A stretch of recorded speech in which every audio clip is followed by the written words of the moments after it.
Estamos ao vivo agora, mais uma vez, mais um domingo iluminado para cada um de nós. Nós queremos agradecer a participação sempre presente de muitos dos nossos convidados que chegam através das linhas de transmissão, que chegam através do Facebook, que chegam através do sininho que ativou do canal da Casa de Francisco. E nós sabemos que a pandemia ofereceu a nós também essa oportunidade, né, bendita da gente aprender através das redes sociais, da gente entrar em contato e, né, varar distâncias inteiras para estarmos juntos, estudando essa inesgotável doutrina espírita, esse consolador abençoado que Jesus nos prometeu e que se cumpriu como projeto divino sobre a face da terra. Que vocês todos possam se sentir abraçados, se sentir iluminados por esse momento. Como dizia Jesus, se estiverem duas ou mais pessoas reunidas em seu nome, ele aí estaria. E nós temos certeza da presença do Mestre Jesus como coordenador maior de todo esse processo de iluminação da terra, através da libertação da ignorância. Como ele mesmo disse, conhecereis a verdade e a verdade vos libertará. Nós temos um convidado, e todos os convidados são sempre muito especiais, porque todas as pessoas são especiais, porque todas as pessoas são especiais, porque são criação divina, nosso semelhante. E nós estamos recebendo uma pessoa muito especial também, chamado Rafael Siqueira, que nós temos acompanhado através das redes sociais, que nós temos tido a oportunidade de ver também o trabalho que ele instrumentaliza, né? Ele, instrumento do mundo espiritual, instrumento dos estudos que tem feito do Consolador, para que possa contribuir com debates edificantes, para que possa contribuir com falas que possam trazer a cada um de nós oportunidades de crescimento, insights que façam com que a gente se liberte, se destrave para caminhar um pouco mais leves, para caminhar mais tranquilos e com um pouco mais de luz na nossa estrada evolutiva. Nosso bem-vindo ao Rafael Siqueira. Rafael, fala um pouquinho para a gente, sem aquela necessidade, porque a gente sabe muito bem que a gente agora é tudo irmão. Quando a gente se torna espírita, a gente é tudo irmão. Aí, às vezes, pessoas chegam para mim e dizem assim: Newton, eu queria que você mandasse aí um currículo. Eu digo assim: mas para que currículo? Eu sou seu irmão. Para que currículo? Não precisa de currículo. Não, mas eu queria saber sua profissão. Eu disse: me deixe isso aí para a gente, né, para a gente fazer profissão. Vamos falar aqui do que a gente tem tentado, do que a gente tem acertado ou errado. Vamos falar aqui um pouquinho do que a gente tem desenvolvido em termos de atividade, de trabalho, que isso é o que mais interessa e mais importa. Então, Rafael, para as pessoas te conhecerem, fala um pouquinho aí das tuas lutas, fala um pouquinho de como é que você chegou nessa doutrina e de como ela tem te encaminhado aí na vida. Muito bom dia, meu amigo Newton, muito bom dia a todos aqueles que nos ouvem pelas mais diversas redes sociais. Eu já vejo aqui vários nomes correndo na nossa rede social. Eu queria dar um bom dia e um abraço em cada um de vocês, mandando as minhas melhores vibrações, pedindo aos amigos espirituais, envolvam a todos em vibrações de saúde, de alegria, de muita paz. Vi até que tem gente de Niterói, da minha casa espírita, o meu mestre Robinho, um querido amigo, está conosco aqui também. Mas, sobretudo, eu quero endereçar os meus votos de fraternidade aos queridos amigos aí do Ceará, da Casa de Francisco, e já que estamos aí sob as bênçãos do Pai Seráfico, paz e bem para todo mundo. Bom, me chamo Rafael Siqueira, e se eu pudesse não trazer um currículo, mas trazer algo que me identificasse.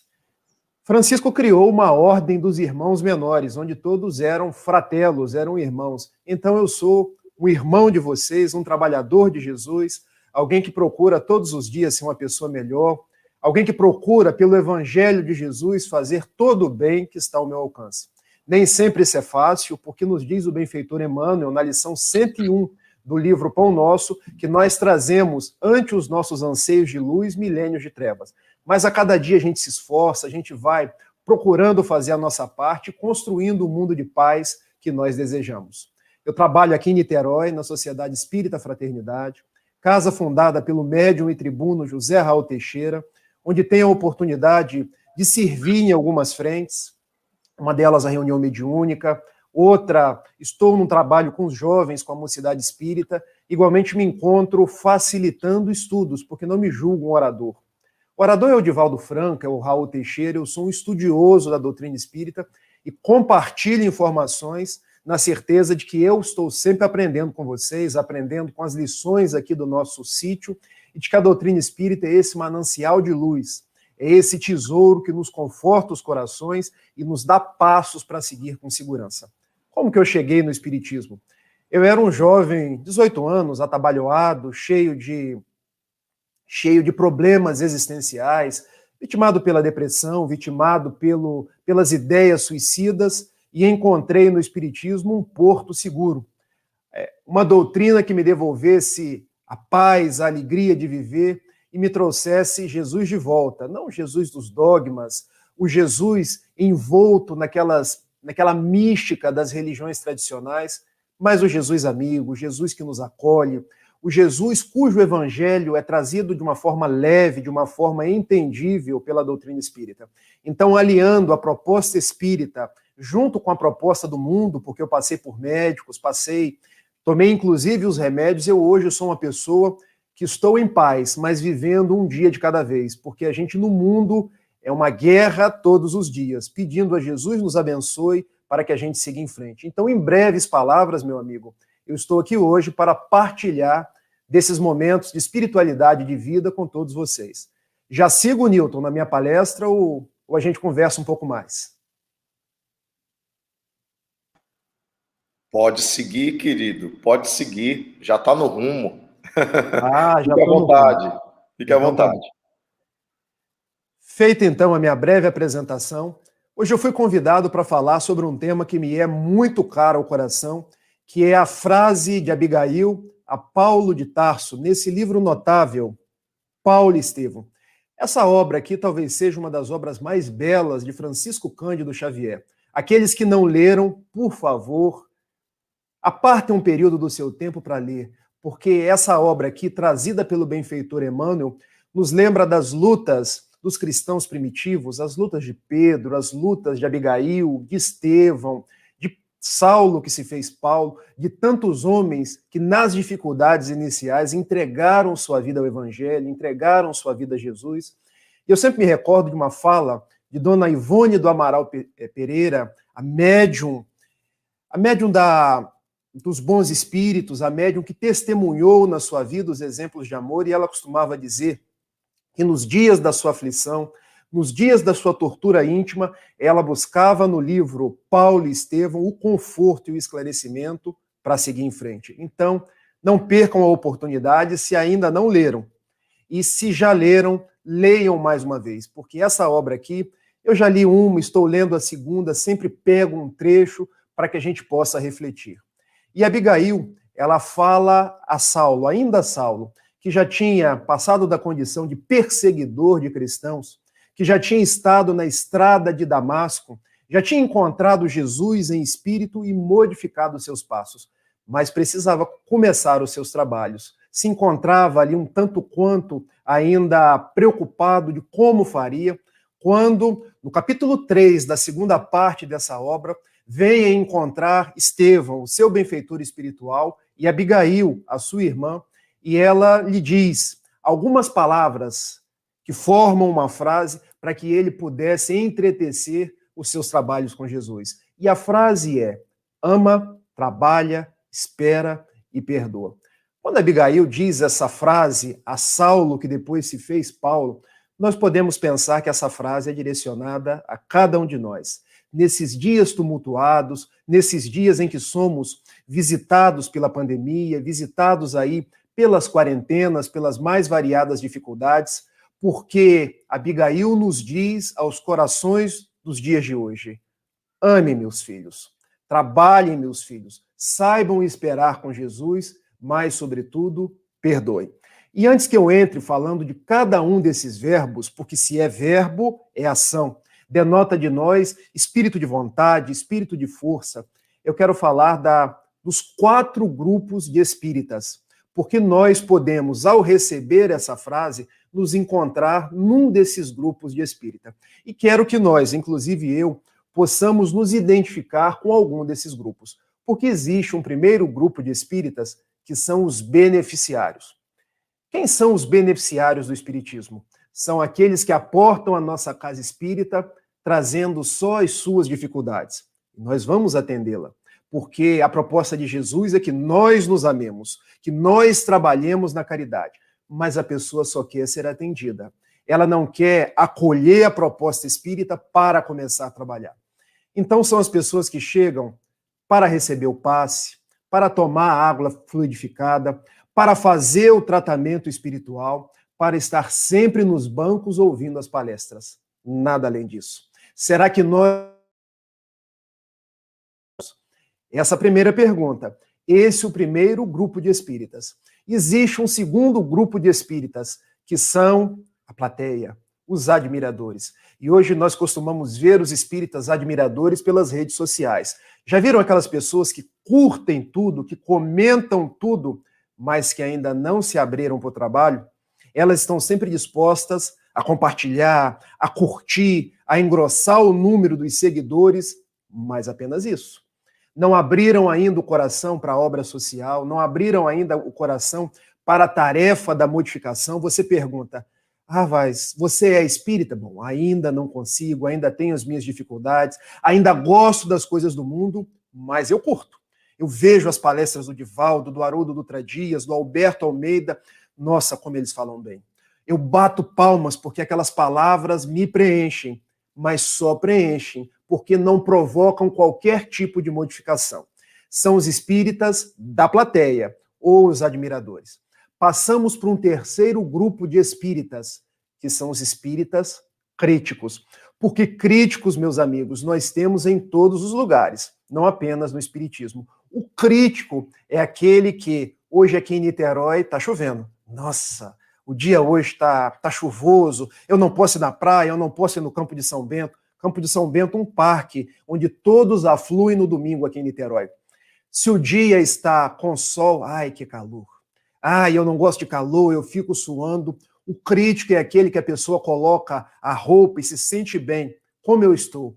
Essa roupa não caiu bem para você.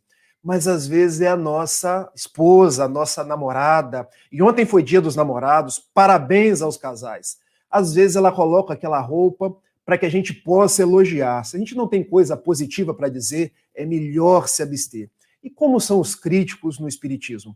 Já viram aquelas pessoas que antes da live começar, ela já vai lá e coloca o dedinho para baixo? Porque tem isso. A gente programa a live e antes de começar já tem gente que não curtiu. Mas ora bolas, como pode não curtir se o trabalho ainda não começou? São os haters. Os haters são aqueles que tudo odeiam, tudo está ruim. Se você fala de um jeito, falou muito depressa. Se você fala de outro jeito, falou muito devagar. Falou igual um padre, falou igual uma criança. Não, mas o problema não está em quem está falando, o problema está em quem está escutando, porque desgostam de tudo. Existem, dentro ainda dos críticos, os stalkers. Eu estou me utilizando da linguagem dos jovens. O stalker é aquele que acompanha uma pessoa e sabe de todos os seus passos. Não para ver as coisas positivas, mas sabe sempre os babados, as fofocas, as coisas que são dos bastidores. E nós temos isso no espiritismo, porque às vezes um orador se esforça a vida inteira para fazer uma coisa positiva, uma obra social, mas aquele único caminho que ela cai, a pessoa guarda aquilo para poder ficar criticando, para poder ficar falando, para poder ficar divulgando nas redes sociais. São os stalkers. Fazem parte dos espíritas críticos. E existe um quarto grupo de espíritas, que todos os dias, quando eu acordo e olho no espelho, eu penso, eu quero fazer parte deles. Eu quero merecer estar entre os espíritas que se esforçam pela sua evolução espiritual, que se esforçam por ser pessoas melhores e fazer o bem que estiver ao seu alcance.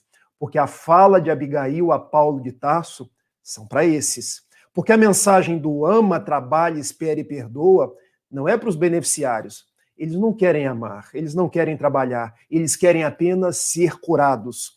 Não é para a plateia. A plateia quer apenas curtir quem fala bem, curtir quem faz grandes obras. não é para os críticos. Porque se você fala, ama, trabalhe, espere e perdoe, faltou uma vírgula.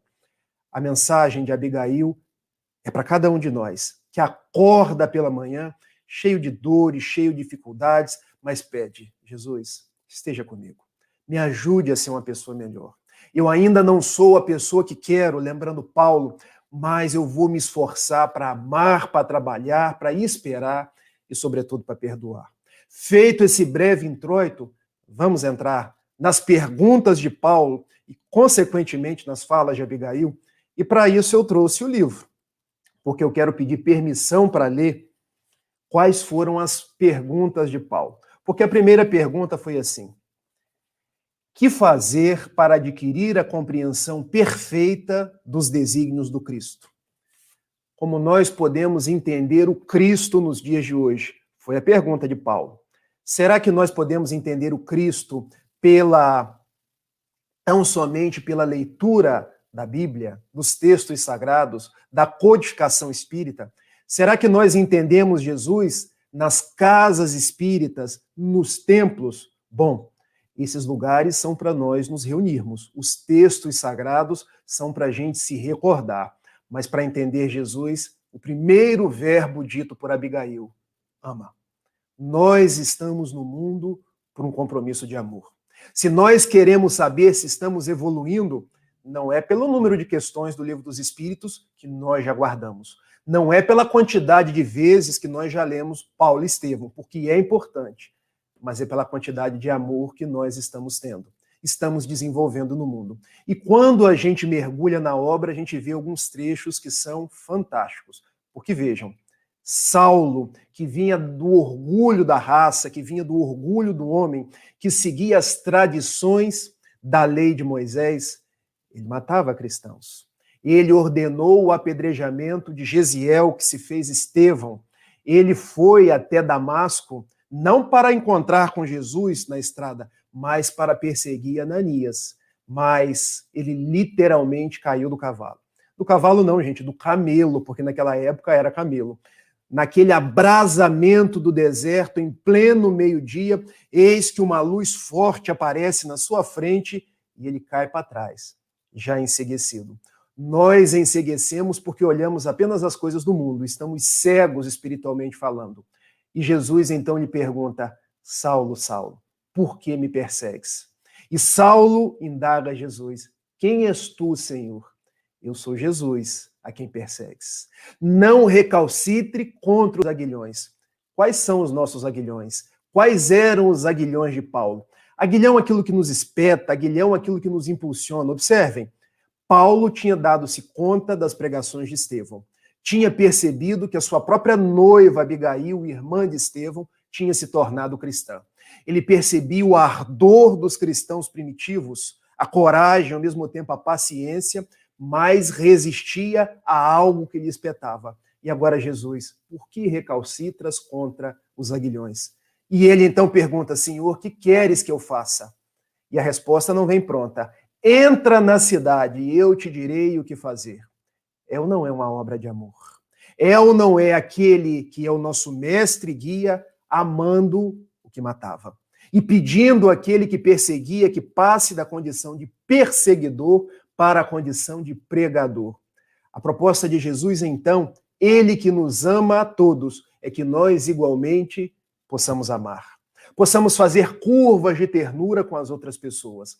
Não por outra razão, o lema da nossa doutrina espírita é fora da caridade não há salvação. Observem, não é fora do espiritismo, mas fora da caridade. Porque nós seremos reconhecidos por muito nos amarmos, por muito servirmos no bem.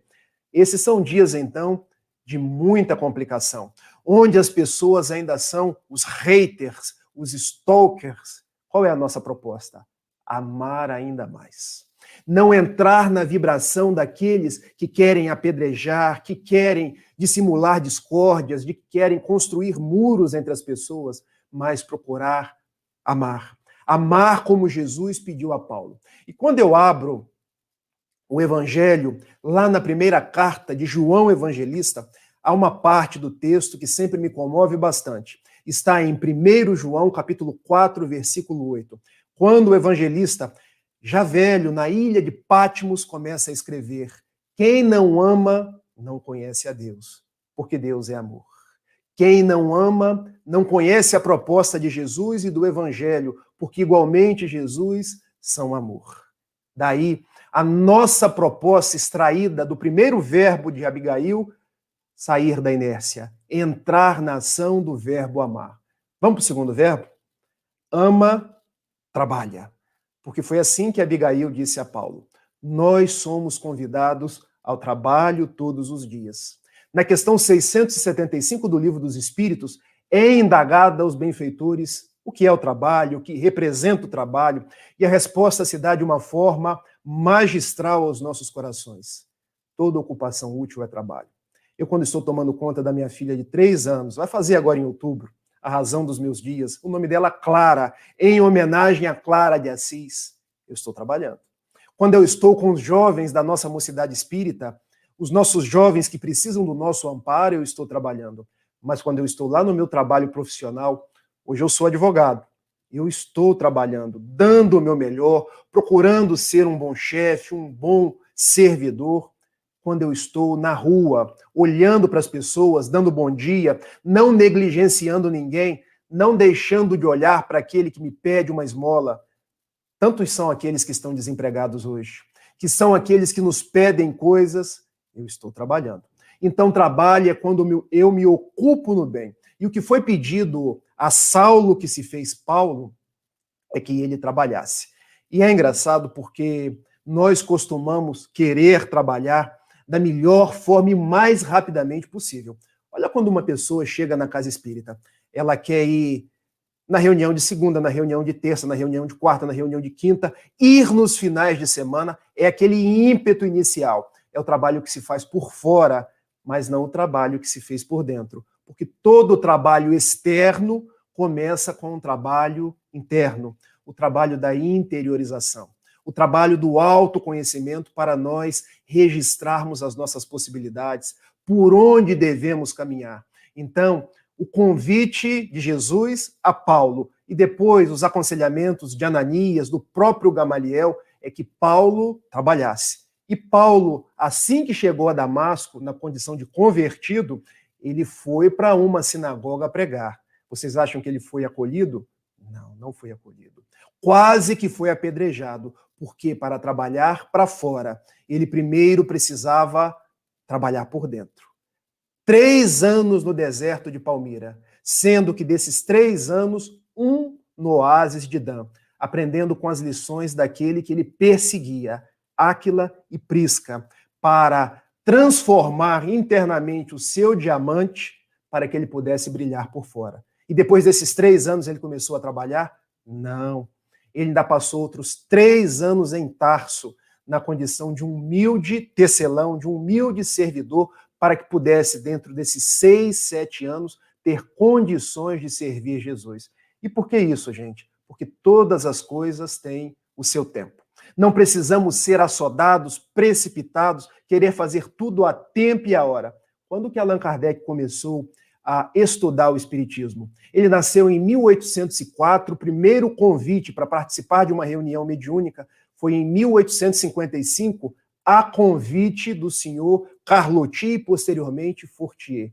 51 anos. E por que isso? Será que Deus errou não aproveitando o nosso Kardec mais novo? Não. Era preciso amadurecer, acerenar, equilibrar para poder aguentar as investidas externas. Daí o conselho do trabalho é: trabalhe interiormente primeiro. Trabalhe os seus valores, trabalhe as suas propostas, trabalhe a sua resistência para depois trabalhar por fora. Hoje nós não temos o deserto de Palmira, mas nós temos o trabalho do autoconhecimento. Através das reflexões, através das preces, através dos estudos, nós temos o trabalho humilde do dia a dia. Porque nós somos bancários, nós somos lixeiros, nós somos padeiros, e depois dessa interiorização, mais amadurecidos, nós podemos ir para fora. Porque quem é fiel no pouco é fiel no muito. Quando pensamos em trabalho, podemos ir lá no capítulo 17 do Evangelho segundo o Espiritismo, quando, no item 3, nos é falado do homem de bem, o que cumpre a lei de justiça, amor e caridade. E no item 4 nos diz que o espiritismo bem compreendido, mas sobretudo bem sentido, é capaz de nos transformar em homens de bem. E o que isso quer dizer? Primeiro eu tenho que trabalhar interiormente para poder sentir o espiritismo, depois trabalhar exteriormente, porque senão eu não aguento. Porque senão eu fico aquela pessoa que de início vou todos os dias e depois começo a arrefecer, porque eu não trabalhei as estruturas, eu não me modifiquei interiormente. Ama, trabalha, espera. Esperar. Talvez a maior dificuldade, o maior obstáculo dos dias atuais. Como nós somos ansiosos. Como nós queremos tudo a tempo e a hora. Porque Paulo também queria. Paulo queria, quando viu Jesus, mas eu vou pregar o reino de Deus agora. Eu vou falar aos gentios, eu vou a Atenas, na Grécia, eu vou a todas as comunidades. Abigail, espera. Espera, porque não é o seu tempo, é o tempo de Deus. Quando nós lançamos uma semente no solo, ela, antes de chegar no fruto, ela vai enraizar, vai formar um caule, vai lançar suas folhas para depois o fruto. Isso é obra do tempo. Pensemos em Judas de Queriot, Judas Iscariotes. Vocês acham que ele não amava Jesus? Amava. Talvez fosse um dos apóstolos que mais amasse Jesus, conforme informação do espírito Humberto de Campos no livro Crônicas de Além Túmulo. Qual o problema dele? Impaciência. Ele não sabia esperar. Ele tinha plena compreensão de que Jesus era Messias, mas estava demorando muito. Então ele urdiu um plano com Anás, com Caifás, com os homens do templo. Se eu vender Jesus 30 moedas de prata, ao ser capturado, ele vai pedir aos anjos do Pai para que venham libertar-lhe, e ele vai implantar o reino dos céus. Lê do engano, porque o reino dos céus não era através de exércitos, através do poderio do sinédrio, mas era o reino do amor. Depois ele se arrepende, se mata, porque havia vendido Jesus por 30 moedas de prata, mas nos deixa a lição de que nós devemos saber esperar, dar tempo ao tempo. Porque quando pensamos em Paulo, ele ficou mais ou menos 30 anos servindo Jesus, donde os 7 primeiros foi só no exercício de reflexão. E Jesus, quando esteve conosco, foram 30 anos quase que no anonimato, para servir 3 anos, que são os dias do seu apostolado. E nós queremos tudo resolver a tempo e a hora. Se nós pudéssemos, nós faríamos o mundo de regeneração hoje, agora. Mas Deus é que sabe o tempo. Eu uma vez ouvi Haroldo Dutra Dias dizendo que se Deus quisesse, ele já poderia implantar a regeneração agora, mas nós não aproveitaríamos as oportunidades para o nosso crescimento. Porque nós precisamos passar pela dor, precisamos aprender com as dificuldades a nos fazer melhores. Então, saber esperar. Tal qual Jesus nos recomenda no seu Sermão do Monte, no Sermão da Montanha, quando nos diz: por que vos preocupeis com o que terás para comer ou o que terás para beber? Não é a vossa vida mais do que o alimento, não é o vosso corpo mais do que as vestes? Olhai as aves do céu. Elas não plantam, elas não colhem, elas não guardam em celeiros, mas o vosso Pai as alimenta. Olhai os lírios do campo. Eles não fiam, eles não tecem, mas nem mesmo o rei Salomão, em toda a sua glória, se vestiu tão belo quanto um deles. Se Deus alimenta as aves do céu, se veste os lírios do campo, por que não faríeis o mesmo convosco, que sois os filhos do Altíssimo? Buscai primeiro o reino dos céus e toda a sua glória e toda a sua justiça, e todo o resto ser-vos-á acrescentado. Vivei o dia de hoje sem vos preocupar com o de amanhã, porque a cada dia basta o seu próprio mal. É a lição da paciência. É a lição de saber esperar.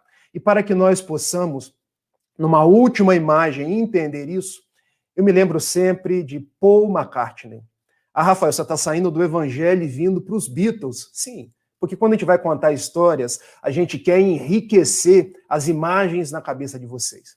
Porque terminando ali a década de 60, iniciando a década de 70, os Beatles começaram a se desfazer, John Lennon estava mudando para Nova York, havia se namorado por Yoko Ono, e John Lennon começou, e Paul McCartney começou a ficar entristecido. Afinal de contas, era a grande banda da juventude. Mas outros problemas de saúde vieram acometer-lhe igualmente. E ele estava perdendo a sua paz. Estava numa ansiedade, estava querendo resolver tudo às pressas. Num dia, numa noite, ele veio adormecer e teve um sonho. Sonhou com a sua mãe desencarnada, de nome Mary. E no seu sonho, Mary disse para ele, let it be, deixe estar, deixa passar, espera, meu filho, tenha paciência. Quando acordou no outro dia de manhã, ele compôs uma das músicas mais belas dos Beatles, que Robinho deve saber cantar, mas eu, se eu cantar aqui, não sobra ninguém na nossa live.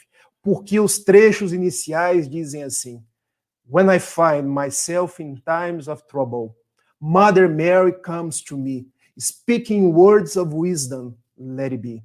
Quando eu me encontro em dias de problemas, Mãe Maria vem até mim, dizendo palavras de sabedoria. Deixa estar, deixa acontecer, espera, tenha paciência. Ou seja, a grande lição para os nossos dias atuais é espera. Como disse Abigail a Paulo, ou let it be. Como disse a mãe de Paul McCartney a ele, deixa as coisas acontecerem. Tenhamos paciência porque Jesus está no controle. Até chegar no último dos verbos de Abigail a Paulo. Perdoa. Perdoa aqueles que te ofenderam. Perdoa os homens do templo, porque agora de inimigo, de amigo, você se tornará um inimigo. Perdoa o seu pai, porque quando você retornar a Tarso, ele que te criou nas tradições hebraicas não vai te entender.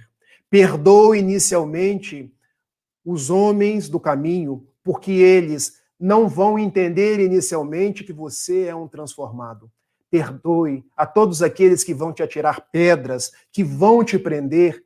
Perdoe até mesmo aquele que no final dos seus dias, em Roma, quando te deres em holocausto por Jesus, há de decepar a sua cabeça. Sabe por quê?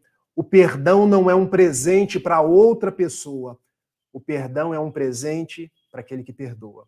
Porque o perdão é terapêutico, o perdão nos traz saúde e alegria. O perdão nos liga a Jesus. Não há ninguém no mundo que queira evoluir que não perdoe, que não faça esse laço de entendimento para com a outra pessoa. Sabem por quê? Porque nós também erramos. Porque um dia foi você que perseguiu Saulo. Porque um dia foi você que decepou. E agora você está aprendendo a ver a outra pessoa como um ser humano. Então, faça esse exercício de perdoar sempre, de não guardar ressentimento e de seguir em paz. Esses, então, os 4 verbos de Abigail para Paulo de Tarso, que podem ser os 4 verbos para nós nos dias de hoje. Meus amigos, vamos amar mais. Sem perguntar até quando, sem esperar nada em troca. Vamos trabalhar.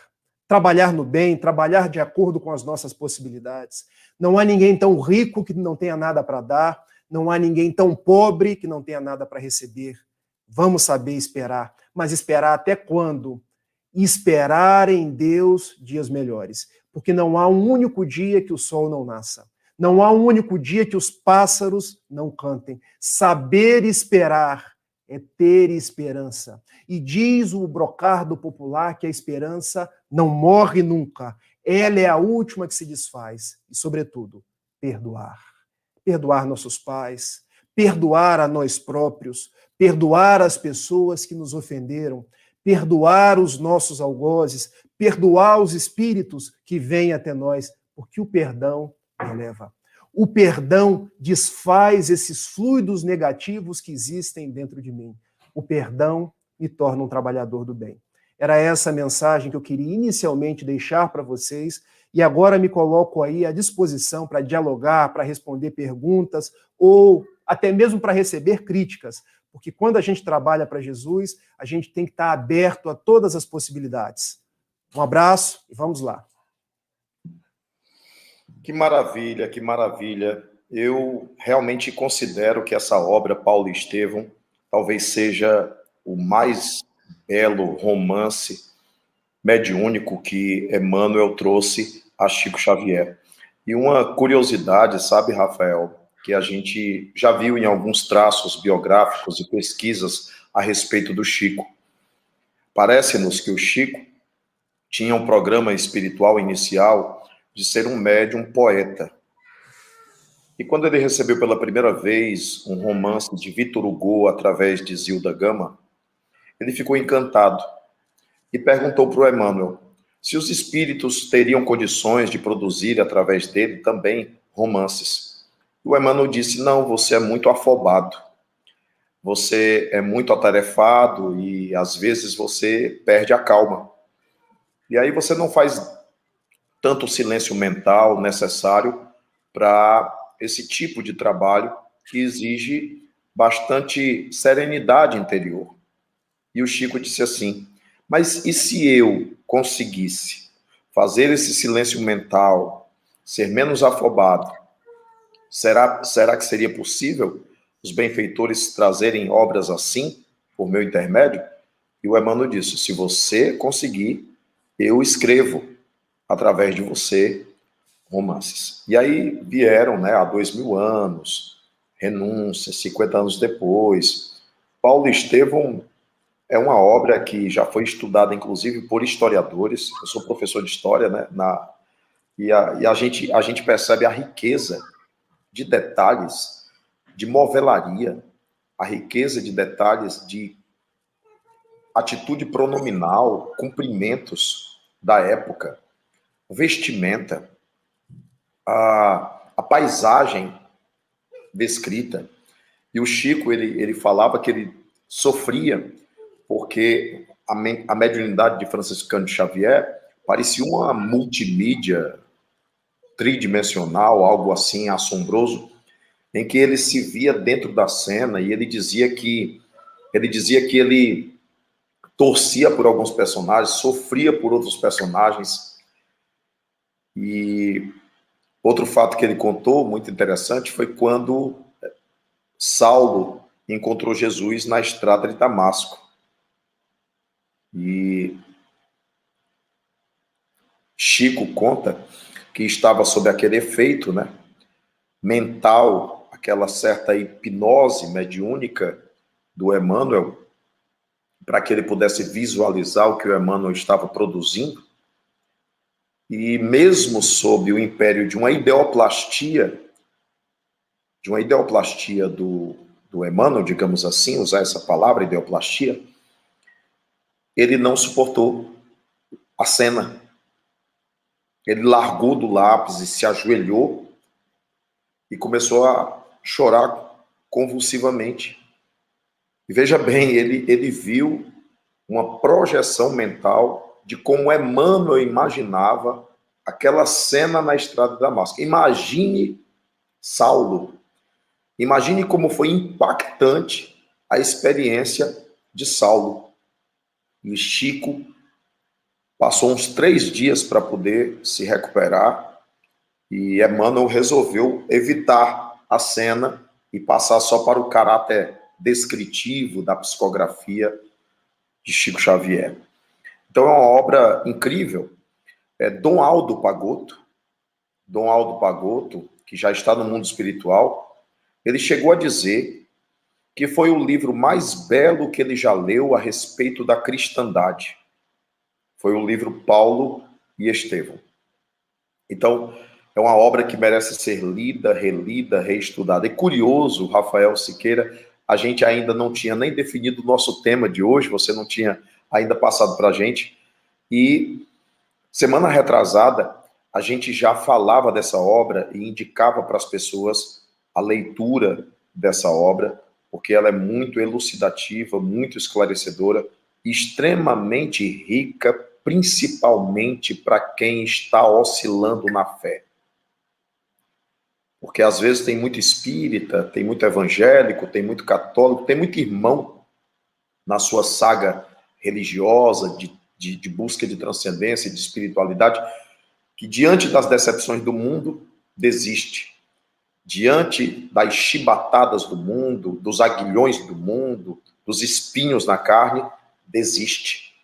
E essa obra Paulo Estevão, ela é renovadora dos ideais. Especialmente quando Paulo vê a mão do gladiador tremer e diz: cumpre com o teu dever, porque eu já cumpri com o meu.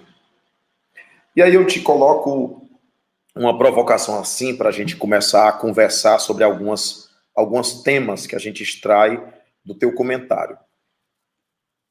A gente percebe um homem que tinha poder no Sinédrio, considerado o maior orador do Sinédrio, criado aos pés de Gamaliel, grande mestre do judaísmo à época. Gamaliel, que inclusive disse: se essa obra for de Deus, nada poderá destruí-la. Então é necessário que deixe, porque se ela não for de Deus, ela vai se dissipar, como muitas ideias que já passaram.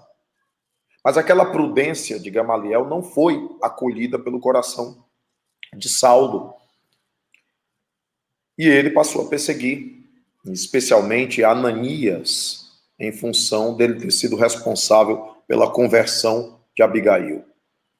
E aí a gente percebe o seguinte: um homem que tinha status, um homem poliglota, porque ele falava vários idiomas, de todos os apóstolos, era o homem mais culto até então que havia aparecido, né? Como você tinha Francisco e Antônio de Pádua. Antônio de Pádua era mais culto do que Francisco de Assis, e eles cumpriam papéis específicos necessários. E aí, esse homem abandona esse passado. E aí eu queria que você falasse um pouco sobre essa, digamos, essa coragem, essa humildade, essa capacidade de abandonar a intolerância. A gente está vivendo um mundo hoje, no Brasil e no mundo também, né, com algumas notícias no mundo, de intolerância, de manifestação de intolerância, de discursos autorizadores de intolerância. E a intolerância de Saulo, ela vai se quedar diante daquela experiência. Mas, ao mesmo tempo, seria necessário muita capacidade, muita coragem para renunciar à posição que ele ocupava, abandonar um conforto, um reconhecimento de sua casta, de seu grupo, de sua família, e inclusive do seu nome, que era respeitabilíssimo dentro do ambiente da teologia judaica. Então, a gente precisa pensar sobre isso, sobre essa capacidade de abandonar velhas ideias,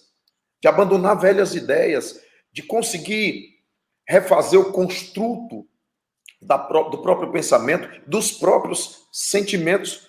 Então, eu penso que seja uma das maiores lições dessa história a respeito de Paulo e Estevão, que muita gente pensa que é só a história de Paulo, não, é de Estevão.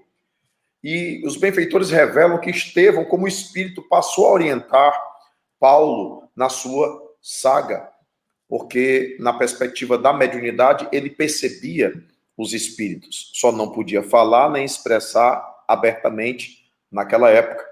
Como Jesus disse: olha, se calem sobre a transfiguração, só falem isso quando eu me for, porque para a época isso era muito difícil de assimilar, a comunicação com os mortos tão livremente, tão claramente. Fala um pouquinho para a gente dessa questão de se libertar da intolerância, de abandonar velhas ideias e de ter a humildade de, diante dos fatos apresentados, rever a própria posição. Nilton, eu agradeço aí pela sua participação, agradeço por todas as pessoas que já estão trazendo aqui perguntas no nosso chat. Quando a gente busca a etimologia de Saulo, Saulo remonta ao orgulho de uma casta, ao orgulho de um povo, a alguém que foi criado para ser um dos maiorais do Sinédrio. O Sinédrio era um tribunal que tinha funções legislativas, que tinha funções executivas e também tinha a função judiciária. 72 homens que determinavam como seriam as coisas em Israel. E Saulo foi criado para ser um dos membros do Sinédrio, ou seja, Saulo, orgulho. Quando a gente vem para Paulo, se a gente busca no latim, quer dizer pequeno. Então, a trajetória de cada um de nós é sair do nosso orgulho para buscar a humildade, para buscar a pequenez, para buscar o trabalho sincero com Jesus, para buscar aqueles dias onde a minha mão esquerda não vai saber o que faz a mão direita. Agora, qual é o caminho? Qual é a proposta? Talvez essa seja a maior dificuldade. Porque a gente acha bonito a trajetória de Saulo, Paulo. A gente acha bonita a trajetória de Maria de Magdala, de Miriam de Migdal. A gente acha bonita a trajetória de Francisco, que abstraiu-se da riqueza dos Bernardoni para tornar-se tão simplesmente o poverello de Assis. Agora a gente precisa trazer isso para a nossa interioridade. A gente precisa deixar de viver com os lábios, viver com os olhos e fazer esse exercício dentro da gente. E como é que a gente faz esse exercício interiormente? O Livro dos Espíritos, a obra espírita como um todo, nos traz algumas reflexões. A primeira delas, o autoconhecimento. Questão 919 do Livro dos Espíritos. Eu só consigo mudar aquilo que eu conheço. Muitas pessoas, muitos companheiros nossos, não sabem que são orgulhosos. Não sabem que trazem a vaidade, ou se sabem, preferem não lidar com ela, porque projetam uma persona na sociedade, uma máscara, uma persona nas nossas casas espíritas, ou seja, eu sou sempre aquele que abraça, eu sou sempre aquele que falo de Jesus, mas na intimidade eu ainda sou um tirano. Eu ainda sou uma pessoa orgulhosa, uma pessoa que gosta de mandar, uma pessoa que gosta de prevalecer. Então, primeiro passo, mergulhar na nossa intimidade para conhecermos. Segundo passo, aceitar que eu sou assim. Porque não adianta também eu viver as turras comigo mesmo. Porque nós nos deparamos com um lago. Nós somos esse lago, essa imagem é de Emmanuel. Lá no fundo tem lodo. Para que esse lago fique cristalino, eu preciso ir naquele lodo, trabalhar com aquele lodo para limpar esses vícios. Dentro de uma metáfora criada pelo movimento espírita, é transformar o homem velho no homem novo. Mas para transformar eu preciso primeiro conhecer, depois aceitar que eu sou esse homem velho. E eu me recordo de meu pai, nos Alcoólicos Anônimos, quando ele reconheceu que era um ébrio, porque ele só conseguiu modificar quando ele reconheceu. Segundo passo, bom, eu vou me aceitar do jeito que eu sou, porque não adianta eu bater minha cabeça na parede. Eu bebi a vida inteira, eu estraguei a minha família. Bom, ele se aceitou. E agora o terceiro passo. A cada dia eu vou tentar o meu melhor. A cada dia eu vou buscar ser menos impaciente, eu vou tentar ser menos orgulhoso, eu vou tentar me transformar numa pessoa melhor. Só que isso muitas vezes as pessoas não querem fazer. Sabe por quê? Porque os outros não veem, porque isso não rende likes nas redes sociais, não gera aplausos nas tribunas espíritas. Esse é um trabalho que nós exercitamos na arena da nossa alma. Hoje as arenas, Newton, não são arenas externas, são arenas internas. A arena onde eu encontro o meu Saulo, o meu orgulho, e vou nas lutas de cada dia procurando transformar no meu Paulo, ser humilde, ser pequeno. Por isso que Jesus nos disse que o reino dos céus não se faz com aparências exteriores, porque nós o conquistamos no íntimo de nós mesmos. Então, nos conhecer, nos aceitar, e depois dessa aceitação, procurar a cada dia ir transformando os meus sentimentos. É dolorido? É, mas demanda de cada um de nós coragem para seguir em frente. Porque talvez hoje seja mais difícil a autotransformação do que propriamente a caridade. Porque a caridade, muitas vezes eu pego e dou coisas, mas a autotransformação eu preciso dar de mim, eu preciso me esforçar por vencer aqueles vícios que ainda empanam a minha evolução. Mas a mensagem do otimismo, da esperança é que nós podemos fazer isso. Nós conseguimos a cada dia olhar para nós mesmos e pensar, eu vou seguir em frente. Porque do meu lado eu tenho benfeitores espirituais e do alto eu tenho Jesus que está me esperando há mais de 2000 anos. A nossa estrada de Damasco não é aquela estrada desértica entre Jerusalém e a Síria. A nossa estrada de Damasco hoje chama-se Brasil. Período de pandemia, quase 500 mil desencarnações pelo Covid, problemas na família, muitos desempregados, muitos padecendo doenças. É agora que eu estou caindo do cavalo, literalmente, e olhando Jesus que pede, levanta-te e entra na cidade. Essa cidade aí não é a cidade de Damasco que Paulo entrou, é a cidade da nossa interioridade. Dentro da nossa interioridade, começar a ressignificar os nossos valores. Porque a gente precisa construir um novo normal. O novo normal não pode ser o normal de antes. Orgulho, egoísmo, muros de segregação, raivas cada vez maiores. O novo normal deve ser o normal da paz, o normal da fraternidade, o normal do bem feito a todas as pessoas. Mas para isso, para que o mundo transite, para que o mundo regenere, eu preciso regenerar a mim mesmo. Tarefa de cada um de nós. Nós estamos juntos e nós podemos vencer. Maravilha. Essa é a ideia, esse é o roteiro do Evangelho do Cristo, do Evangelho libertador, para que a gente possa fazer essa transição da velha criatura para a nova criatura, do homem velho para o homem novo. E aí eu peço ao Átila, que está nos auxiliando aqui na técnica, que ele possa colocar perguntas do nosso público, para que o Rafael possa, então, interagir com o nosso público neste domingo de manhã, tão abençoado por esse encontro nosso, por essa presença fraternal. Estamos como os antigos cristãos, visitando a igreja uns dos outros, através da rede social. Literalmente é isso que está acontecendo. A Luciana Andrade diz assim: quero trabalhar o perdão em mim. Como saber se sou orgulhosa? Amigo, deixa eu te fazer uma pergunta primeiro. Até que horas que a gente vai? A gente vai até 11h30. Ah, tá. Então tem bastante tempo. Porque se tiver muita pergunta, eu posso diminuir a quantidade do que eu respondo para poder conseguir atender o maior número de pessoas. Tem um número satisfatório de perguntas. Então, dá para você responder tranquilamente. Então vou responder de uma forma mais concisa, porque se deixar, a gente aqui do Rio de Janeiro, cada resposta a gente quer fazer uma palestra.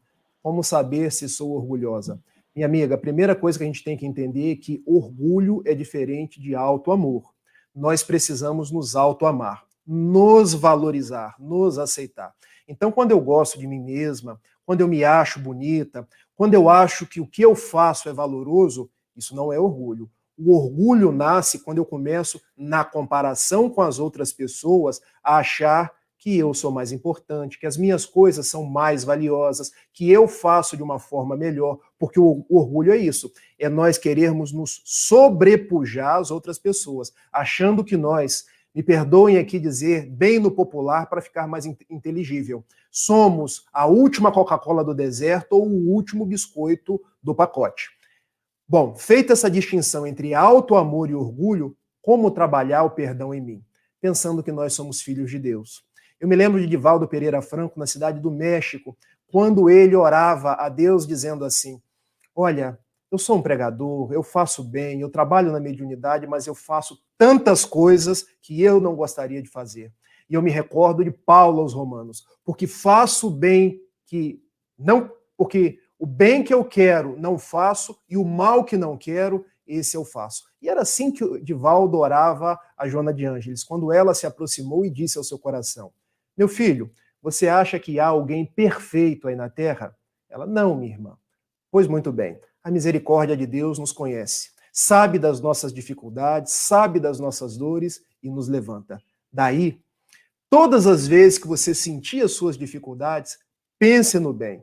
Pense que Deus te ama e perdoe-se, sabendo que você é um filho de Deus. E naquela noite, ela propôs que ele escrevesse um livro notável. Quem não tiver pode adquirir, porque serve como um livro de páginas, que a gente lê ao acaso, lê no nosso culto do Evangelho no Lar, Filho de Deus, e que nós meditemos, nós somos filhos de Deus. Deus nos ama da forma como nós somos. Nós é que muitas vezes somos muito exigentes, muito cobradores, mas Deus sabe da nossa beleza, sabe dos nossos vícios. Ele sabe de onde nós vamos chegar. Como Jesus sabia que Paulo, que era um matador, um perseguidor, seria aquele que daria sua vida pelo Evangelho. Então, minha amiga, olhe para frente, perdoe-se, goste de si mesmo e faça o seu melhor. E que Jesus te abençoe.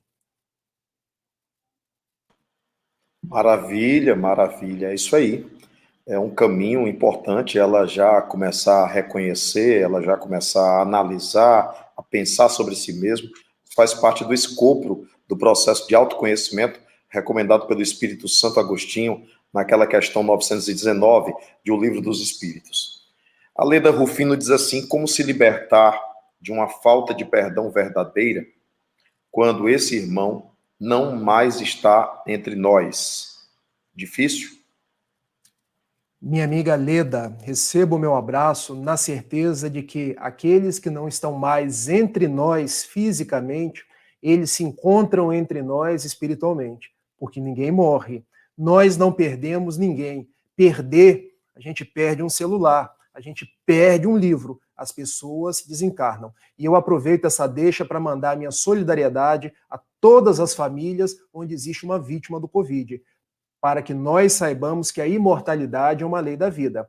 Embora nós não possamos mais tangenciar os nossos entes queridos, eles estão vivos na nossa verdadeira casa. Então, como se libertar de uma falta de perdão verdadeira quando esse irmão não está mais entre nós? Através das preces, através da oração, através daquela entrega de pensamento efetiva, quando eu peço perdão àquele que desencarnou, ou eu ofereço perdão se a pessoa fez alguma coisa comigo. Pela nossa prece, pode ter certeza, ou esse irmão ouvirá presente na sua acústica espiritual, ou algum benfeitor espiritual levará essa nossa vibração para que ela seja encaminhada a esse espírito. O espírito André Luiz, na sua série No Mundo Espiritual, costuma dizer que não há uma única prece, não há uma única vibração que não seja atendida. Então, converse com essa pessoa pelos fios do pensamento, pelas emanações da prece, porque nós podemos resgatar a nossa paz, a nossa alegria e a nossa tranquilidade a qualquer momento. Eu estarei vibrando por você, vibrando por essa pessoa e pedindo a Jesus nos abençoe a todos. Maravilha. Maravilha. Que maravilha. Quando perdi meu filho ano passado, eu me culpava porque eu tenho consciência que deixei de fazer muita coisa. Eu peço perdão para ele, mas o que posso fazer? Quem pergunta isso é a nossa querida irmã Clemilda Queiroz. Minha amiga Clemilda Queiroz, que Jesus te abençoe. Primeiro, você não perdeu o seu filho. Eu sei que muitas vezes pode parecer piegas isso para quem está no auge do sofrimento. A nossa tarefa é muito mais da solidariedade do que efetivamente ficar doutrinando. O seu filho está vivo, o seu filho está guardado por benfeitores espirituais. E uma vez eu ouvi Haroldo Dutra Dias dizendo que quando há desencarnação de um filho antes de uma mãe, é porque nós combinamos isso na espiritualidade. Ou seja, você combinou que ele partiria primeiro e você seria o esteio aqui na Terra, na certeza de que no futuro ambos se reencontrariam. Perdi o meu filho e me culpava porque tenho consciência que deixei de fazer muita coisa. Qual é a nossa proposta? Mirar não naquilo que a gente deixou de fazer, porque às vezes você pode estar se cobrando muito, sendo muito rígida. Eu hoje sou profissional do direito, sou advogado, mas estou fazendo a minha formação em psicologia. E por quê? Com 41 anos de idade, com filha para criar, trabalho o dia inteiro, estou fazendo uma segunda faculdade. Porque eu tenho percebido que as grandes moléstias, os grandes problemas das pessoas estão aqui, no psiquismo. E eu quis pedir esse presente a Joana de Ângeles, deixa-me fazer psicologia para olhar para as pessoas, interagir com as pessoas, ser empático com elas e linkar a psicologia com o espiritismo. Então eu digo ao seu coração, não pense no que você deixou de fazer, porque nós nem podemos ter certeza se você deixou de fazer tanta coisa enquanto imagina. Pense no que você fez. Valorize os momentos positivos, valorize os momentos que vocês passaram juntos, valorize o amor que você pôde dar, valorize aqueles enlaces de carinho, porque isso faz parte dessa convivência. Porque quando nós vibramos nos aspectos positivos, essas energias chegam ao nosso ente querido, onde quer que ele se encontre, tá bom? Eu estarei rogando por ti, rogando pelo seu filho e pedindo a Jesus abençoe a ambos. A grande mensagem do Cristo foi a vitória sobre a morte. O próprio Paulo chegou a dizer: ó morte, onde está agora o teu aguilhão? Jesus venceu a morte para dizer para cada um de nós que essa morte não existe, que esse processo é um processo de transformação. A Kátia Cavalcante diz assim: qual o primeiro passo para me perdoar por falhas do passado?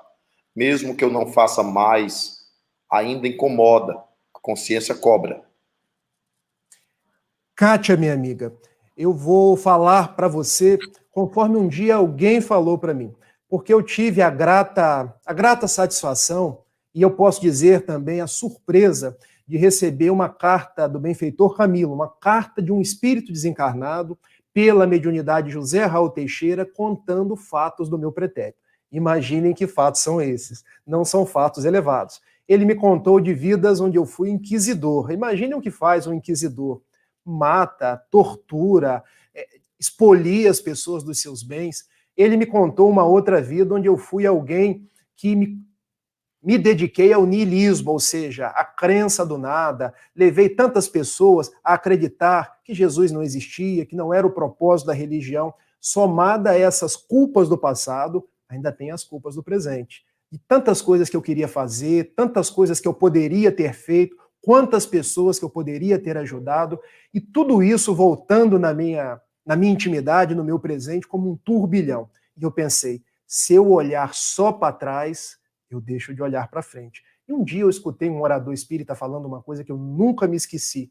E eu quero falar para você aqui agora. O que você fez foi o melhor que você pôde ter feito naquele momento. Assim como eu nas vidas passadas. Nós não tínhamos condições de fazer melhor. Nós estávamos no nosso melhor raciocínio, no nosso melhor período, ainda que não acertado. Porque nós somos seres em construção. Nós somos seres sujeitos à lei de evolução. Eu sou hoje melhor do que há 10 anos atrás, melhor do que as encarnações passadas. Daí o que eu fiz há 10 anos atrás, na encarnação passada, foi o que eu melhor pude ter feito. Não olhemos para trás, miremos para frente. O que ficou para trás é apenas responsabilidade para o futuro. A culpa, nos diz a psicologia, ela deve ser um sinalizador para novos passos. Não deve ser aquela atitude que nos traz cobrança, que nos traz peso. Sabe por quê? Porque senão eu paraliso. E a proposta não é paralisar. A proposta é olhar para frente, é dar o melhor sorriso, sabendo que nós temos benfeitores ao nosso lado. E eu quero fazer uma última comparação para você. Imagine Paulo, se ele ficasse só pensando para trás. Quantos cristãos eu matei? Por que eu apedrejei Estevão? Mas eu feri a mulher que eu mais amava. Eu matei o irmão dela e persegui os cristãos porque ela ama cristão. O que ele fez? Deixou para trás, olhou para frente. Quantas pessoas eu posso ajudar? Quanto bem eu posso fazer no mundo? Venceu e seguiu em frente com Jesus, fazendo o seu melhor. É esse o conselho que eu trago para mim todos os dias e que eu reparto com você neste momento.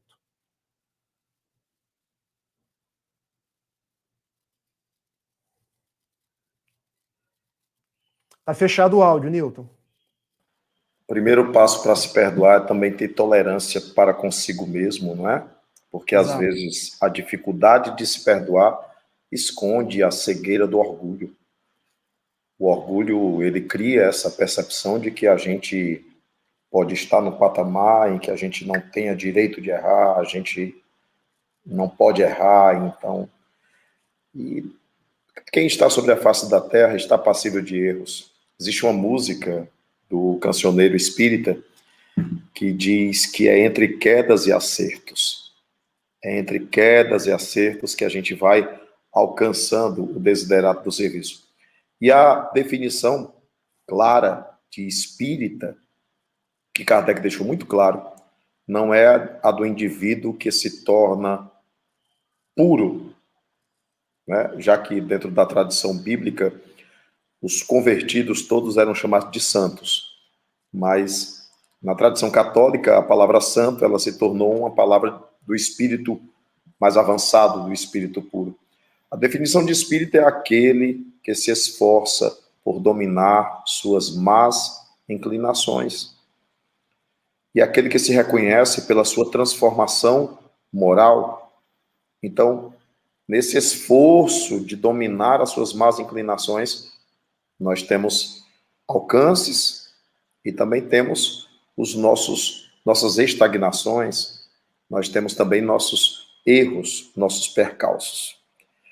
Muito bom. A Zilene Silva diz assim, e como fazer com aquelas pessoas que já perdoamos umas 200 vezes E elas continuam repetindo o mesmo erro.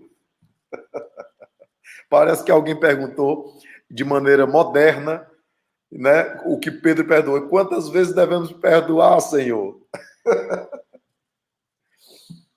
Zilene Silva, muito obrigado pela sua pergunta, que Jesus te abençoe. Eu, talvez, se alguém me ofendesse 200 vezes na condição espiritual que eu me encontre, eu talvez teria ressentimento. Mas eu não posso responder para você conforme o Rafael, mas conforme alguém que estuda o Espiritismo. Porque conforme o Newton falou, lá em Mateus, capítulo 18, versículos 21 e 22, Simão Pedro vai até Jesus e indaga: Mestre, quantas vezes eu devo perdoar aquele que me ofendeu? Até 7 vezes, remontando ao Antigo Testamento. Ao que Jesus lhe respondeu: Pedro, não te digo 7 vezes, mas te digo 70 vezes 7. Muitas pessoas fazem essa multiplicação. Se nós pegarmos 70 vezes 7, bom, se eu errar a conta, vocês me ajudam, dá 490. Ou seja, você precisaria perdoar mais 290 para chegar em 490. Mas isso não é uma conta de matemática, tá, minha amiga? E o que eu estou dizendo para você é o que eu digo para mim todos os dias. Eu hoje tenho a condição de estudar um pouco o hebraico. E quando a gente vai no hebraico, 70 vezes 7 é uma expressão idiomática, que quer dizer infinitas vezes. E você poderia agora, chateada comigo, dizer: Rafael, você está dizendo que eu preciso perdoar infinitas vezes? Sim, minha amiga, porque esse conselho não é meu, esse conselho é do Cristo. Ele que nos pediu para nós perdoarmos infinitas vezes. E uma vez pediram para perguntar para Emmanuel, através do Chico, e essa pergunta está lá no livro O Consolador. Por que, Chico, nós temos que perdoar 70 vezes 7? E Emmanuel respondeu: porque nós também erramos 70 vezes 7. Quando Emmanuel respondeu isso, eu engoli a seco. Nós erramos 200 vezes. Ou seja, nós perdoamos as outras pessoas porque nós também erramos. E porque o perdão é um presente que a gente dá para nós mesmos. Não guarde expectativa em relação a essa pessoa. Pode ser que ela erre outras 200, outras 600 vezes, mas você, quando cumpre o seu compromisso cristão, o presente você está dando a você mesma. Você está angariando paz, você está angariando alegria, você está angariando elevação espiritual. Agora, se você não perdoa, você se vincula a essa pessoa. E vinculando-se a ela, você vai sofrendo no ressentimento, na raiva. E guardar ressentimento, o ressentimento é um tóxico que faz mal para a gente, não para outra pessoa. Então, não dê esse direito a outra pessoa de intoxicar. Se ela continuar errando, ela está no seu tempo, ela está nas suas possibilidades, mas isso não vai me intoxicar mais. Eu quero seguir em frente. Se você vai continuar errando, me aborrecendo, esse é um problema seu. Eu estou com Jesus e eu quero a minha paz. Eu agradeço pela sua pergunta e peço a Jesus te abençoe. Maravilha. Estamos sobre a face da Terra, cuja classificação de Allan Kardec é de expiações e provas. Quais são os espíritos que habitam um planeta de expiações e provas, onde o mal ainda predomina sobre o bem? Estamos vivendo hoje impulsos beneméritos, mas ainda nos faltam um tanto mais para que essa nave planetária possa evoluir a contento. Precisamos reconhecer que tanto ele quanto nós estamos em estágios evolutivos diferenciados. Precisamos reconhecer que tanto ele quanto nós prosseguiremos a errar, a falhar uns com os outros. Quantas coisas a gente faz que não imagina que está magoando outra pessoa? Então a gente precisa realmente perceber essa perspectiva da chamada lei de igualdade que está lá no Livro dos Espíritos. Estamos aqui por igual, ninguém está na Terra por acaso, somos todos ligados através de laços que se perdem no tempo. Para quem já leu Exilados de Capela, para quem já estudou Capela da constelação do Cocheiro, para quem já estudou sobre raça adâmica, a nossa história espiritual, de alguns em particular, é bem anterior à do planeta Terra. E, vindo à Terra, egípcios, chineses, hindus, gregos, romanos, maias, astecas, incas, hebreus, eles criaram a dialética da escola terrena, daqueles que eram os mais avançados, convivendo com menos avançados e assim por diante, para que a gente pudesse evoluir. Então, esse bate-rebate da dor, do sentimento, da mágoa, muitas vezes é necessário para que a gente possa se perceber e, em se percebendo, perceber a necessidade de que precisamos modificar algo em nós. Porque se houve ofensa, é porque ainda estamos vulneráveis. Se houve ofensa, é porque ainda existe uma brecha ali que a gente precisa trabalhar. Tatiana Branco, como podemos ajudar um irmão perseguidor que não quer perdoar-se? Como ajudá-lo a entender isso? Tatiana Branco, um abraço no seu coração. Muito obrigado pela sua pergunta. Bom, como o Newton acabou de dizer, cada pessoa, cada espírito está no seu tempo. Está no seu momento de entender as coisas e nós não conseguimos entrar na cabeça dele, entrar na sua individualidade, fazendo com que ele compreenda as verdades celestes. Isso é obra do tempo, isso é obra da maturação espiritual. Então, todo o serviço com o bem, todo o serviço de burilamento, a gente faz conosco mesmo. A gente é que compreende a necessidade do perdão, o poder terapêutico, nós é que compreendemos a nossa necessidade de auto-perdoar-se. Nós não conseguimos fazer com que isso entre na cabeça de ninguém. A gente até fala, a gente até explica, mas cada um vai entender de acordo com as suas possibilidades. Quer um exemplo disso? Nós temos, às vezes, 2 filhos dentro de casa. A gente dá as mesmas lições, a gente deixa as mesmas propostas, mas cada um entende de um jeito. Cada um recebe aquelas lições no seu time, acolhendo na sua alma conforme as suas vivências pretéritas, conforme o adiantamento do seu espírito, mas a gente continua. O que eu tenho aprendido com a proposta espírita de viver o espiritismo, procurar viver o espiritismo, é que a gente ensina muito mais com o exemplo do que com as palavras. Ou seja, quando as pessoas nos veem fazendo, nos veem não só pregando, mas no dia a dia, vivendo aquilo que a gente se propõe a falar, isso costuma ser mais efetivo, porque palavras podem até convencer, exemplos arrastam. Eu me lembro de uma frase atribuída a Francisco de Assis, já no final dos seus dias, quando ele manda aqueles frades menores a pregar a proposta de Jesus, a pregar o evangelho libertador, quando ele diz: vá e falem de Jesus, se necessário, usem palavras. Ou seja, a proposta de Francisco era para que os frades menores vivessem Jesus, exemplificassem Jesus, apenas se necessário, usassem palavras. Quando nós queremos que alguém entenda algo, talvez o meio mais efetivo é nos ver fazendo aquilo que nós estamos falando para ele fazer. Mas, de toda forma, eu agradeço pela sua pergunta e peço a Jesus te abençoe. Que bênção mesmo. A Ellen Lima diz: como saber e nos conectar com o nosso propósito que colocamos no nosso planejamento de vida no mundo espiritual? Essa pergunta, né? Senhor, o que queres que eu faça? Curioso que Paulo disse essa frase e Francisco de Assis também fez a mesma pergunta. Senhor, o que queres que eu faça? Essa é a pergunta crucial, uma pergunta a ser feita ao nosso self, é uma pergunta a ser feita à nossa própria alma. Também estou estudando psicologia. Ah, que ótimo, somos colegas. Eu acho que o mundo espiritual andou fazendo alguma campanha. Estudo em psicologia. Exatamente, porque eu tenho visto muita gente fazendo psicologia. É algo necessário para a gente entender a nós mesmos e entender uns aos outros, né? Com empatia, com abraço, com acolhimento. Então, como saber e nos conectar com o nosso propósito, querido Rafa, que colocamos no nosso planejamento de vida no mundo espiritual? Meu amigo, eu acho que eu vou diminuir aqui o tamanho das respostas, porque eu estou vendo tanta pergunta que eu quero conseguir atender a mais gente.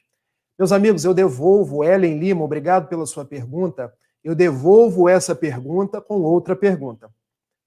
Qual foi a resposta que Paulo teve? Que queres que eu faça, Senhor? E Jesus entra na cidade e lá te será dito o que fazer. Paulo não teve a resposta até hoje. Ele descobriu a resposta. Porque a resposta está na nossa intimidade. A resposta está naquela entrega a Deus e na busca de saber por que eu estou no mundo. Então a gente precisa de um exercício de interiorização, de reflexão, de meditação para escutar Deus, os benfeitores, na acústica da nossa alma. É uma tarefa simples? Não é uma tarefa simples, mas é uma tarefa possível.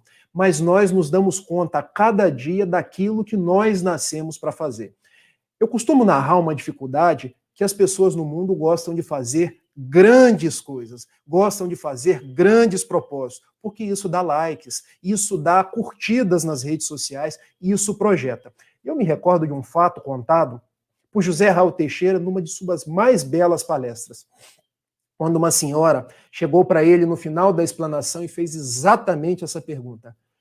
Mestre Raul, pergunta para o seu guia Camilo por que eu estou na Terra, qual é a minha missão?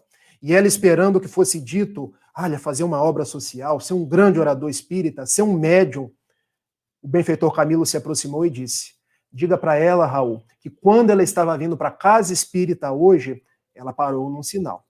Enquanto o sinal estava fechado, uma pessoa olhou para ela, tinha uma deficiência visual e lhe pediu, você me ajuda a atravessar a rua? Mas ela negou-se, dizendo que estava atrasada para a palestra. Então diga para ela que todas as vezes que alguém lhe pedir para ajudar a atravessar a rua, que ela atravesse. Ela já estava atrasada mesmo, que problema teria se chegasse mais alguns minutinhos atrasada? E dizendo aquela resposta para nossa irmã, ela acolheu na alma e entendeu que a nossa grande missão é trabalhar no bem, é servir com Jesus, é fazer os nossos melhores esforços. Porque essa pergunta, Ellen, eu tenho feito hoje, ainda com 41 anos. Qual a minha missão aqui na Terra? A resposta concreta e efetiva, talvez eu não tenha recebido, mas eu tenho alguns sinalizadores, porque quando eu estou aqui conversando com você, eu sinto o meu coração preenchido, então eu vejo que essa deve ser uma minha proposta. Quando eu estou atendendo os necessitados, quando eu estou na minha tarefa mediúnica, eu sinto o meu coração alegre. Então, todas as vezes que você sentir alegria, entusiasmo, paz de espírito, tenha certeza que nada obstante não vem uma voz na sua cabeça dizer qual é a sua missão, é porque você a está encontrando pela sensação de paz de espírito. Prometo que eu vou contar a última história. A minha esposa Gabriele, que é, assim, uma grande companheira, um grande anjo de guarda para os meus dias. Ela costumava me pedir, Rafael, pede aos bons espíritos lá na sua reunião mediúnica para dizer qual é a minha missão aqui na Terra. E ela, sempre aflita, sempre ansiosa, achava que não estava trabalhando, achava que não era útil, quando em 10 de outubro de 2018, Deus nos mandou uma filhinha chamada Clara. E ela hoje corre atrás da Clara o dia inteiro. É Clara no quarto, é Clara no banheiro, é Clara em todos os lugares. E a Clara ouviu o nome dela, está correndo aqui para perto de mim. E um dia, lá na reunião mediúnica, um benfeitor disse para mim, olha, pode dizer para sua esposa que um dos propósitos dela é olhar a Clara. E eu cheguei em casa, disse isso para ela, quer dizer que quando eu estou tomando conta da minha filha, eu estou cumprindo uma missão? Está. Foi os benfeitores que disseram isso. E ela soltou um sorriso, entendendo que tudo que nós fazemos no mundo em benefício das outras pessoas, em benefício do Evangelho, nós estamos cumprindo a nossa missão. Que Deus te abençoe.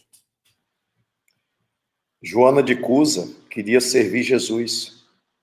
E Jesus disse a ela, não, agora não. Eu não vou te pedir testemunho agora. Você vai precisar cuidar do seu marido primeiro. Você vai precisar cuidar de Cusa primeiro. Depois que o marido faleceu, então ela se entregou à propagação do cristianismo. Então, realmente, a gente muitas vezes imagina que a nossa tarefa missionária é algo além dos muros, quando, na verdade, está bem ali pertinho de você.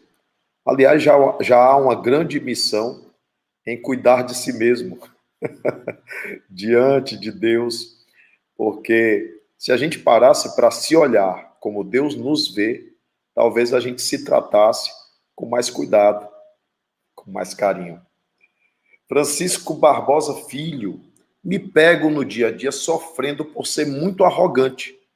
Sofro e choro e não consigo ser melhor para ajudar a mim e as pessoas próximas. Como ter essa tranquilidade e paz de espírito? Meu amigo Francisco, um abraço para você.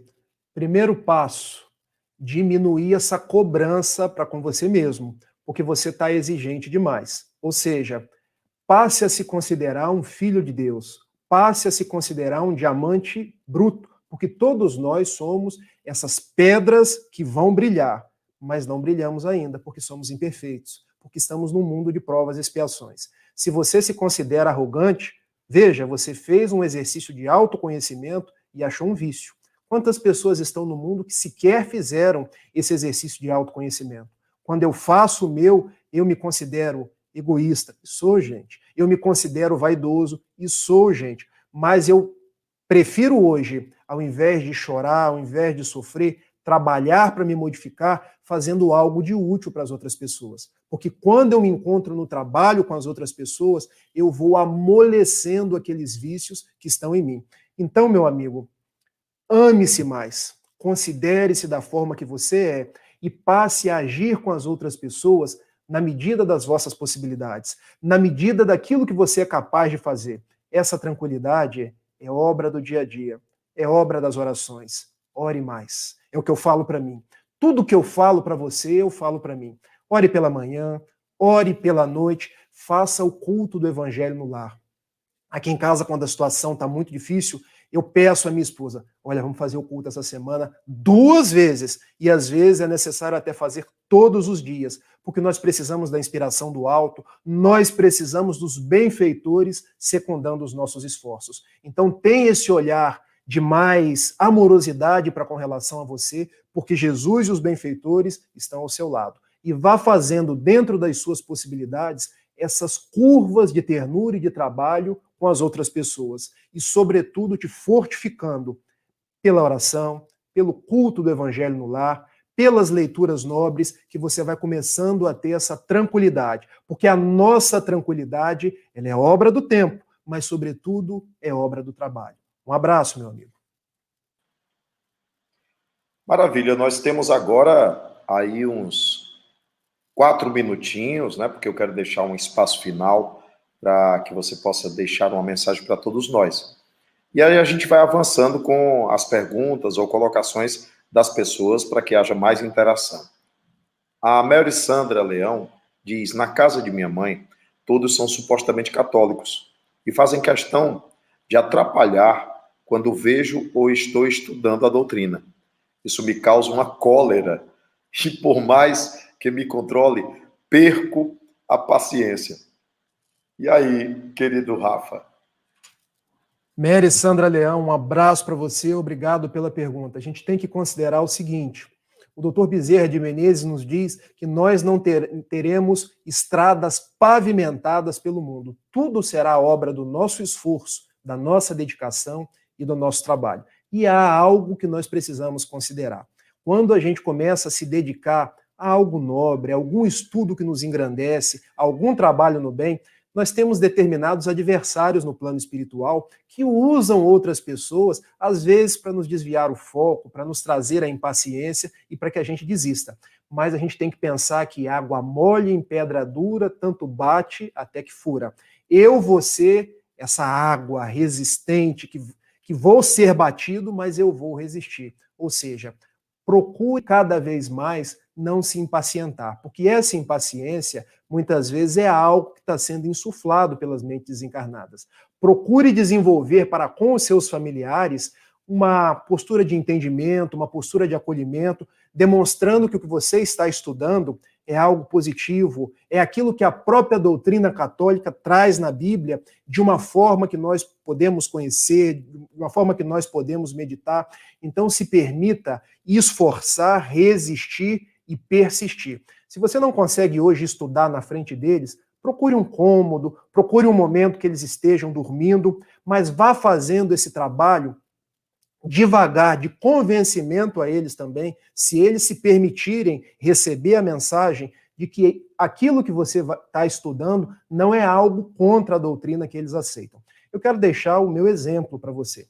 Eu me tornei espírita aos 18 anos de idade. A minha mãe detestava o espiritismo. Ela dizia que os meus espíritos, ela dizia assim, os seus espíritos são o demônio. Ela queria pegar todos os meus livros espíritas e queimar. Ela chegou a ameaçar e algumas vezes colocou tudo dentro de uma caixa. Eu tinha dois caminhos. Ou eu entrava em turras com a minha mãe, que eu amo, ou eu resistia.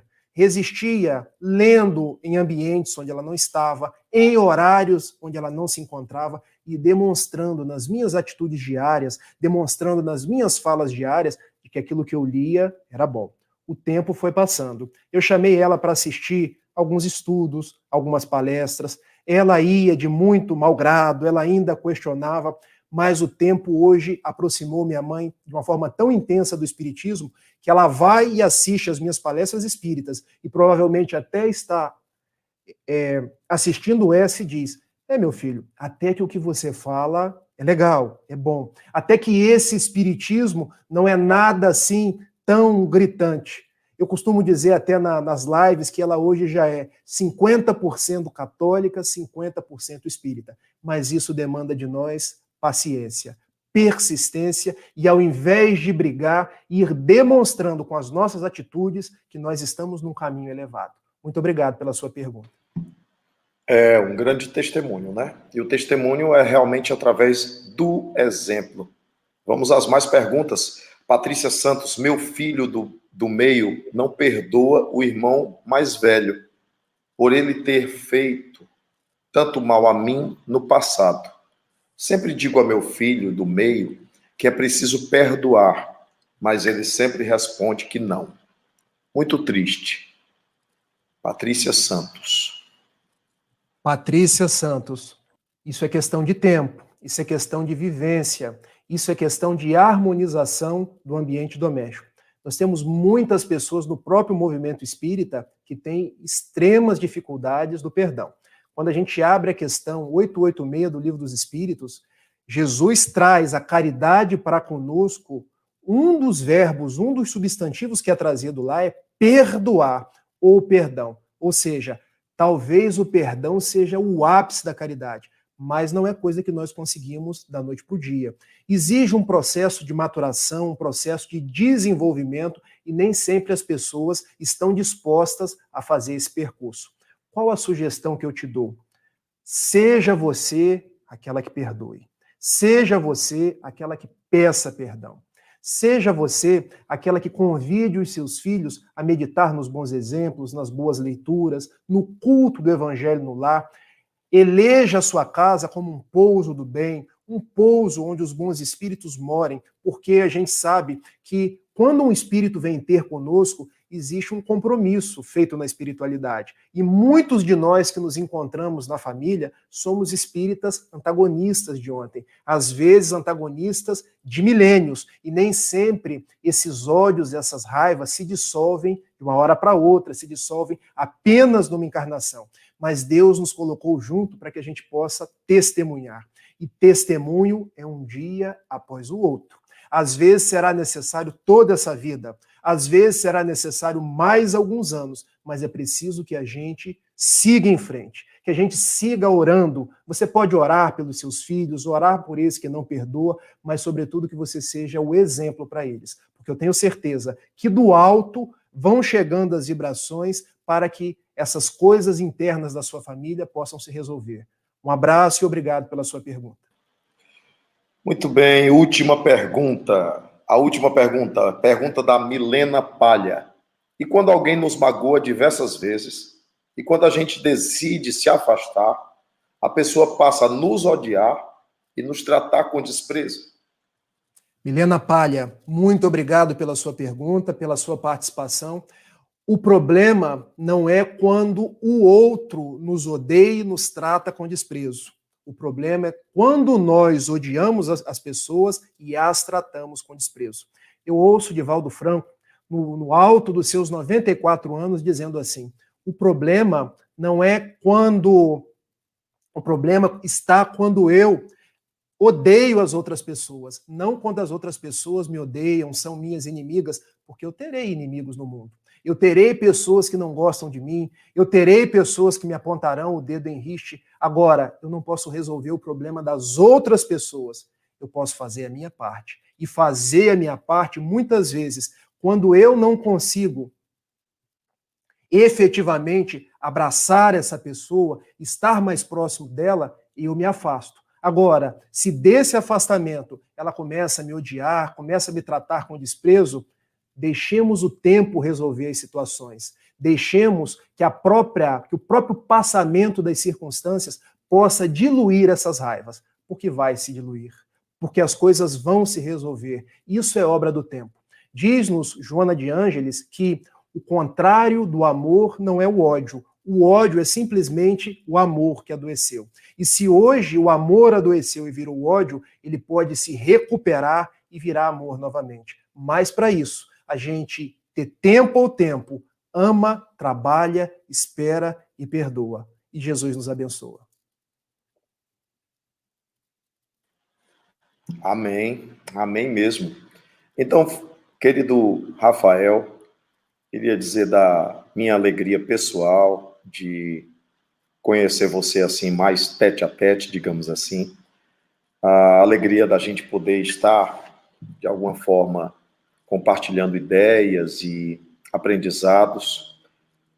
Volto a dizer que isso me traz a lembrança, realmente a memória dos primeiros cristãos que se visitavam para falar das alegrias do Evangelho em seus corações, para falar dos seus desafios, das suas lutas, para falar dos seus acertos, dos seus alcances, também falar dos seus próprios erros, e assim poderem ceiar juntos, se alimentar desse pão espiritual que é o Evangelho de nosso Senhor Jesus Cristo, agora hoje tão aclarado pelo Consolador prometido, e o Consolador que vai nos consolando através do esclarecimento espiritual.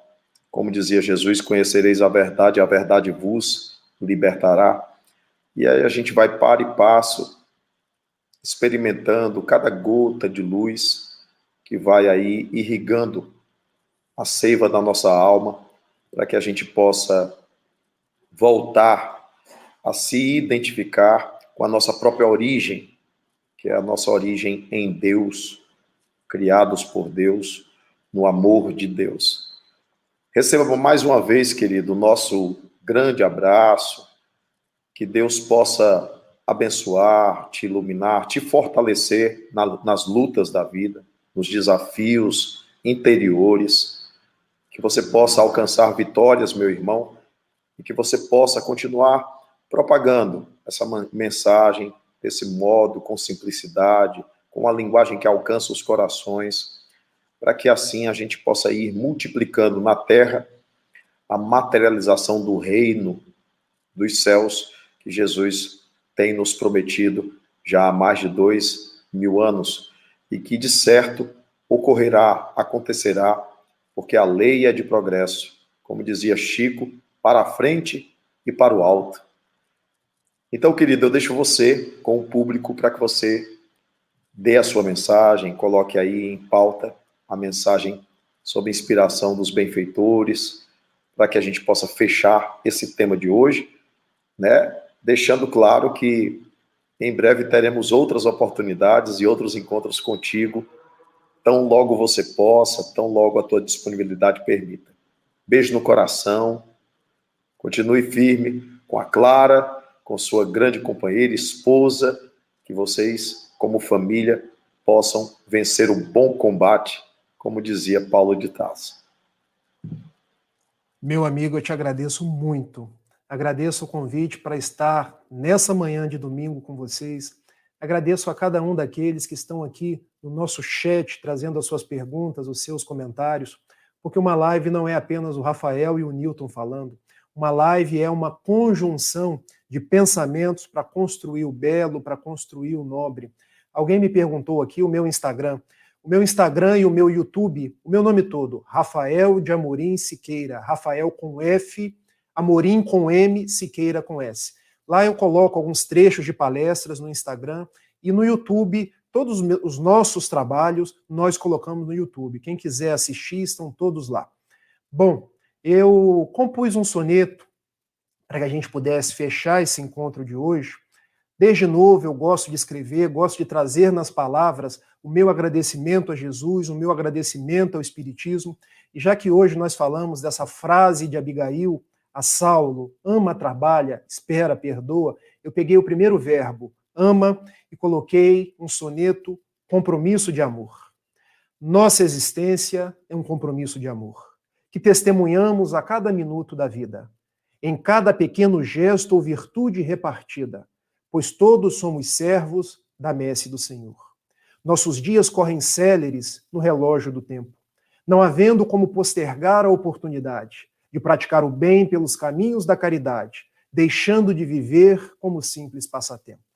Nosso compromisso, então, é para hoje e agora. Ainda que o mal se apresente no mundo lá fora, cada ser humano tem sempre algo de si a dar.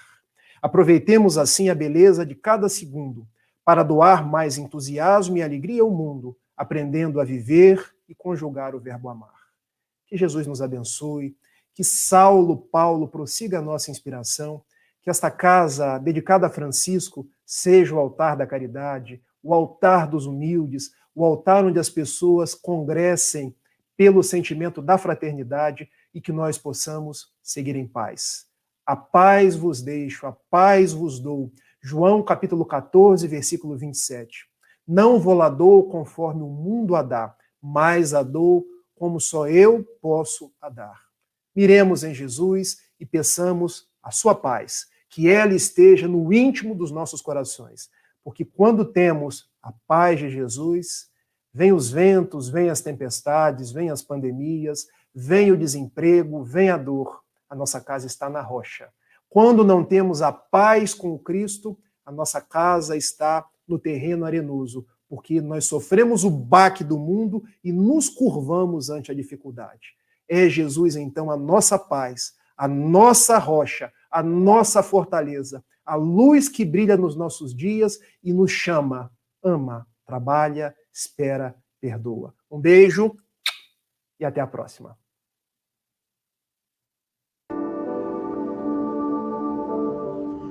Lucas, capítulo 7, verso 26.